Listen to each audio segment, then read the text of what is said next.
Good morning students, welcome to Diamond Public School घबरा Greater Noida online study class. आज मैं अशोक कुमार आप लोगों के लिए फिर से वही चैप्टर जो चल रहा है दो चर वाले रैखिक समीकरण का एक्सरसाइज 3.2 सॉल्व करवाने के लिए पहुंचा हूं। आपको देखना है कि किस ढंग से हम इस दो चर वाले रैखिक समीकरण के एक्सरसाइज 3.3 का क्वेश्चन, जबकि मैंने कल आपको बताया था कि किस ढंग से हम इक्वेशन को बनाते हैं और ग्राफ को उसे दिखाते हैं।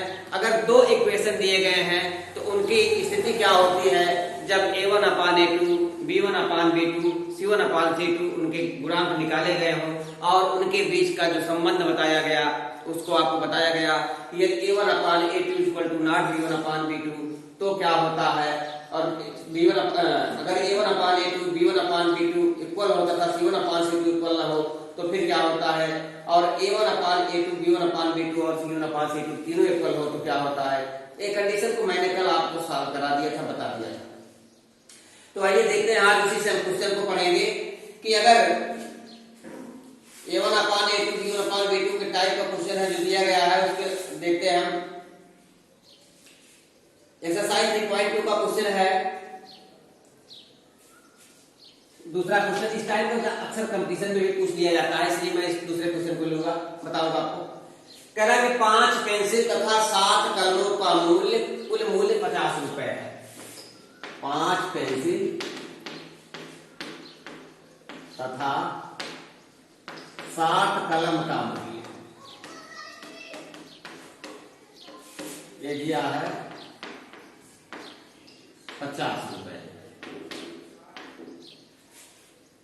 और जबकि 7 पेंसिल तथा 5 कलम का मूल्य 46 रुपए है। उल्टा ही है, 7 पेंसिल तथा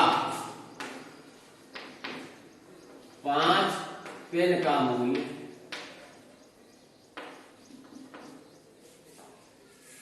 पेन या कलम जो भी कहे मूल्य 46 रुपए है। तो आपसे पूछ रहा है एक पेंसिल और एक पेन का मूल्य क्या होगा, ये आपका क्वेश्चन है।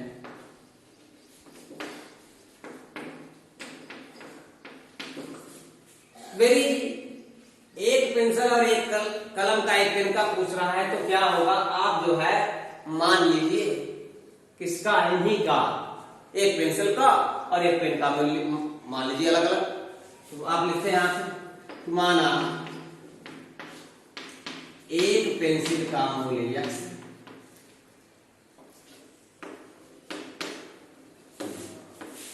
और एक पेन का मूल्य y है।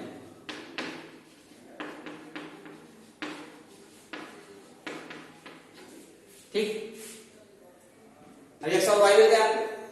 अब अगर ये पेंसिल का x है तो 5 पेंसिल क्या होगा, ज्यादा है, ज्यादा के लिए मल्टीप्लाई, तो 5 पेंसिल के लिए हो जाएगा, इसलिए 5 पेंसिल और 7 पेन का मूल्य बराबर हो जाएगा 5 पेंसिल का हो जाएगा 5x और 7 और मतलब प्लस हो गया, जुड़ गया, प्लस 7 पेन है, एक पेन का y तो 7 पेन का 7y 7y इक्वल टू इसमें दिया है दोनों मिलाकर के 50। एक क्वेश्चन नंबर 1 बन गया। दूसरा इस कंडीशन जो कह रहा है, इसीलिए 7 पेंसिल और 7 पेंसिल और 5 पेन का मूल्य 7x प्लस 5y हो गया इक्वल टू 46। इक्वेशन नंबर 2 बन गया। आ गया इक्वेशन। अब इक्वेशन जैसे आप सॉल्व करते थे सेम आपको सॉल्व करना है। करना कैसे है, आपको विलोपन विधि से सॉल्व करना है।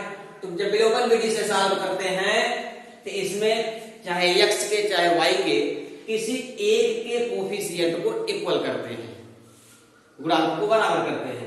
तो यहाँ x का 5 है, यहाँ पर x का 7 है, इसी का मल्टीप्लाई करके इक्वल कर लेते हैं, है यही ना।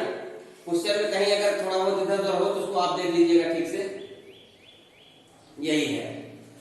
तो x को बराबर करेंगे हम, यह हो जाएगा, यहाँ पर 7 से मल्टीप्लाई करेंगे, इसको हम 5 से मल्टीप्लाई करेंगे, यह हो जाएगा 7 5 जा 35x प्लस 7 7 जा 49 y 7 5 जा 35। इक्वेशन नंबर इस रूप में चेंज हो गया 1। 5 से मल्टीप्लाई करते हैं, 5 7 जा 35x प्लस 5 5 जा 25y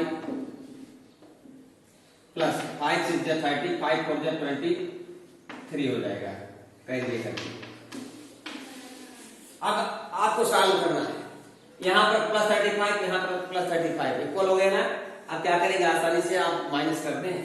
माइनस करने के लिए आपको बताया हमने कि नीचे वाले साइन को चेंज कर देते हैं, प्लस है तो माइनस, माइनस है तो प्लस, यहाँ प्लस है सब है इसलिए इसमें माइनस हो गया। अब प्लस 35x माइनस 35x से कैंसिल हो गया, अर्थात घटा देने पे 0 आ गया। अब आपके पास बचा 49 में से 25 को माइनस करेंगे, यहाँ पर आ गया 24y। यहाँ पर माइनस करेंगे 350 में से 230 को, तो ये आ जाएगा आपका 120। प्लस में आएगा क्योंकि प्लस 35 बड़ा है। अब y इक्वल टू हो जाएगा 120 अपॉन 24, 24 5 120, y का वैल्यू आ गया 5। y किसकी वैल्यू है, पेन की, एक पेन की कीमत 5 रुपए आ गई। अब इसी से आपको निकालना है x की वैल्यू, तो put the value of y in equation number 1, अर्थात y इक्वल टू 5 समीकरण 1 में रखने पर, यहां रख लेते हैं।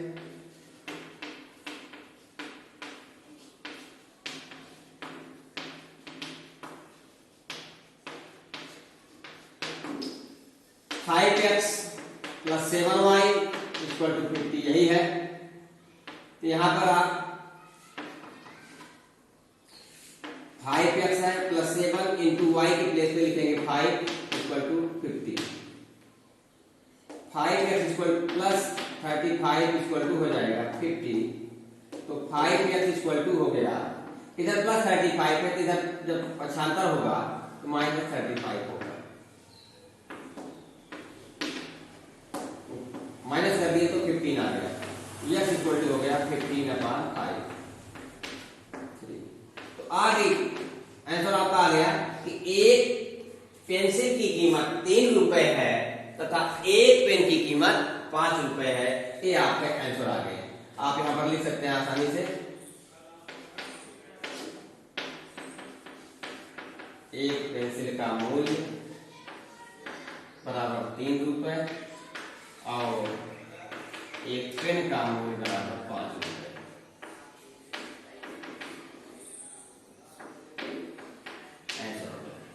इस ढंग से आप किसी भी इक्वेशन को अच्छे से सॉल्व कर सकते हैं। तो आपकी समझ में आ गया होगा। तो नेक्स्ट क्वेश्चन जो आपको हम बताने चल रहे हैं, जिसके बारे में आपको रूप से ये एक्सरसाइज बताया गया कि अगर कोई दो इक्वेशन दिया गया तो उसके बीच के जो संबंध है क्या होता है, कहाँ पर क्या प्रतिच्छेदी होती है, कहाँ पे समांतर होती है, किसका हल निकलता है, किसका कोई हल नहीं निकलता है, ये सब सारी चीजें आपको इस हम दूसरे क्वेश्चन में बताते हैं आपको।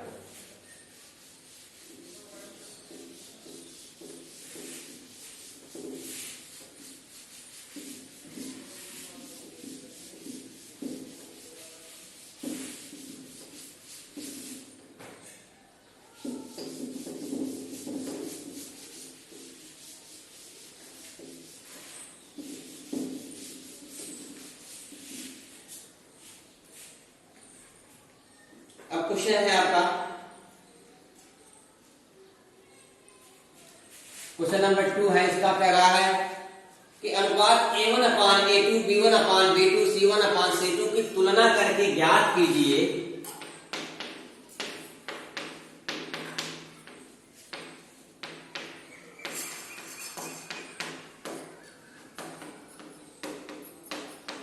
तुलना करना है और तुलना करने के बाद ज्ञात करना है कि निम्नलिखित समीकरण युग्म द्वारा निरूपित रेखाएं एक बिंदु पर प्रतिच्छेद करती हैं कि समांतर है कि संपाती है। तो ये है क्वेश्चन, हम लिखते हैं तुलना करना और बताना है। पहला क्वेश्चन इसका है कि 5x minus 4y plus 8 equal to 0। पहले क्वेश्चन है। दूसरा है 7x plus 6y minus 9 equal to 0। ये दो इक्वेशन हो गए। कंपेयर करना है, तुलना करना है। तुलना करने के बाद आपको बताना है कि यह रेखाएं प्रतिच्छेदी होंगी कि समांतर होंगी कि समपाती होंगी। तो आपको कंडीशन मालूम है। तुलना करते पहले a1 अपान a2 अर्थात यह है 5 अपान 7।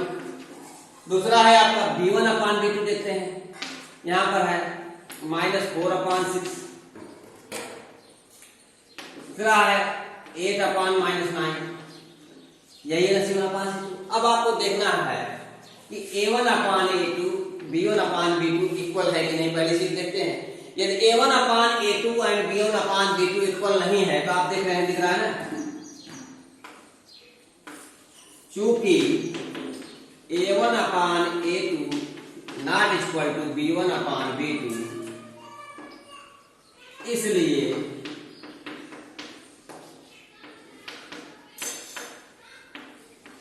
रेखाएं प्रतिच्छेदी होंगी। ये आपको बताया गया कंडीशन में। तो इसी ढंग से आपको पता लगाना है। अगर इक्वल होता a1 a2 b1 b2 c1 अपान c2 सब इक्वल होता, तब आपको क्या होता, रेखा समांतर होती। अगर a1 upon a2 b1 upon b2 equal होता बट c1 अपान c2 नहीं इक्वल ना होता, तो यहाँ पर क्या होता है, जब c1 अपान c2 इक्वल नहीं होता है तो वहां पर समपाती रेखा होती है और तीनों पे समांतर नहीं होती, समांतर होती है। जब आगे दोनों बराबर, तीसरा ना हो तो। अगर तीनों है तो समपाती होती है। ये आपका हो गया। नेक्स्ट क्वेश्चन की तरफ हम बढ़ते हैं। इसके सारे एग्जांपल, सारे क्वेश्चन ऐसे ही हैं। आपको यही बताना है केवल।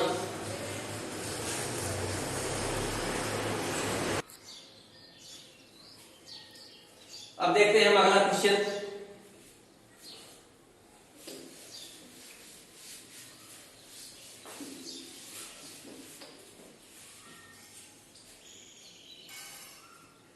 सारे क्वेश्चन यही है, सबको यही बताना आपको कि कौन सा संगत है, कौन असंगत है, सारी चीज बताना है आपको। और ग्राफिक विषय भी कुछ मिलता है, जिसमें ग्राफिक विषय का है उसी में हल कीजिए, बाकी मत कीजिए।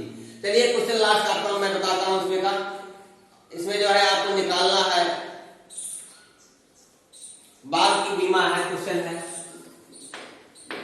5वां क्वेश्चन कि एक आयताकार बाल जिसकी लंबाई चौड़ाई से 4 मीटर अधिक है। लंबाई चौड़ाई से 4 मीटर अधिक है। तो क्वेश्चन है 60 लिख रहे हैं। लंबाई चौड़ाई से 4 सेंटीमीटर अधिक, 4 मीटर अधिक है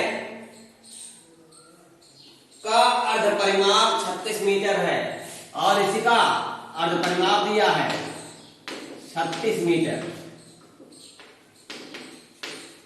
फुल परिमाप नहीं, अर्ध परिमाप 36 मीटर दिया है। तो कह रहा है बाल की बीमा ज्ञात कीजिए।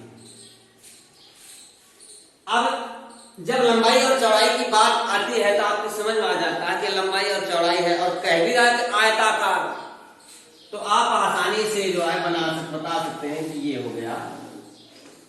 कह रहा है कि लंबाई इसकी जो है, ये चौड़ाई है, इससे ये 4 मीटर अधिक है। मान लेते हैं, माना चाहे अलग अलग माना लंबाई x मीटर और चौड़ाई y मीटर है। ये हो गया।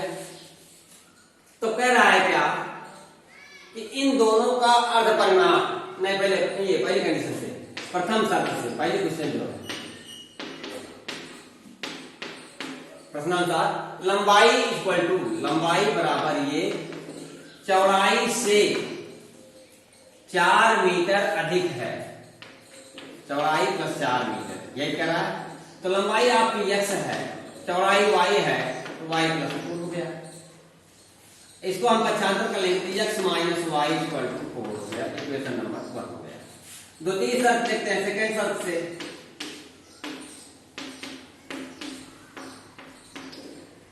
इसमें कह रहा है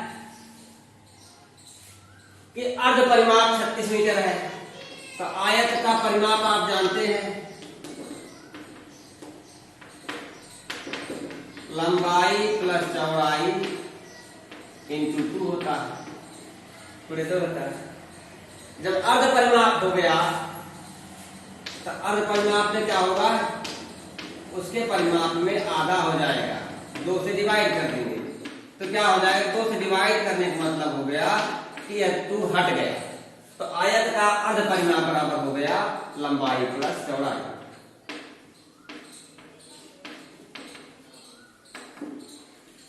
अब लंबाई आपको क्या है x, चौड़ाई क्या है y, ये बराबर दिया है 36 मीटर, इक्वेशन नंबर 2 हो गया।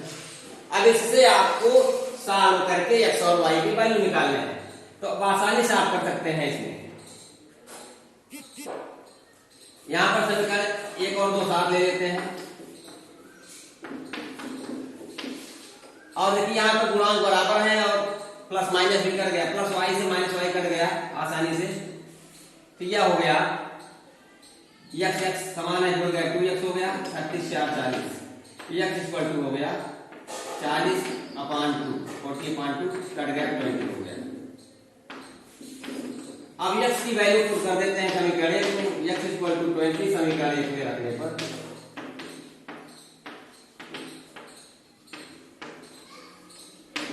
कर देते हैं, क्या हो गया x plus y equal to 36, x minus y equal to 4 है, इक्वेशन नंबर 1। इसमें रख दिए x value 20 minus y equal to 4, तो माइनस वाई इक्वल टू हो जाएगा 4 माइनस 20, अर्थात माइनस इक्वल टू माइनस 16 आ गया, दोनों तरफ माइनस प्लस हो गया, अर्थात y equal to 16 metre. Answer आ गया, लंबाई 20 मीटर हो गई, चौड़ाई 16 मीटर। अब इसको देख लेते हैं इसका अर्ध परिमाप, तो 20 और 16 को जोड़ ले 36 भी हो रहा है, और 20 में से 16 को माइनस कर ले 4 आ रहा है, तो ये इसका मतलब आपका आंसर बिल्कुल सही है। आप आसानी से इस ढंग से सारे क्वेश्चन को सॉल्व कर सकते हैं। अब आप अपने घर बैठे जो है अपने एक्सरसाइज 3.2 को सॉल्व कीजिएगा, इस टाइप के क्वेश्चन को बनाइएगा। नेक्स्ट जो आपकी वीडियो होगी वो हम आपको बताएंगे नेक्स्ट में कि प्रतिस्थापन विधि से किस तरह से हम समीकरण युग्मों को सॉल्व करते हैं, हल करते हैं, substitution by substitution method in the solve in the linear equation pair. आप जो है समीकरण को आप सॉल्व करना सीखेंगे नेक्स्ट वीडियो में, तब तक हमारे साथ लगातार बने रहिए। और अगर आप लोग अब तक मेरे चैनल को सब्सक्राइब नहीं किए हैं तो अवश्य मेरे चैनल को सब्सक्राइब कीजिए, ज्यादा से ज्यादा मेरे वीडियो को लाइक कीजिए और शेयर कीजिए, ताकि जो लोग घर बैठे हैं वो आसानी से पढ़ सके, और ज्यादा लाइक करने पे मेरा उत्साह भी बढ़ता रहे, आपको अच्छी से अच्छी वीडियो में देता रहूं, बनाता रहूं। तो इसी शुभकामना के साथ थैंक यू वेरी मच।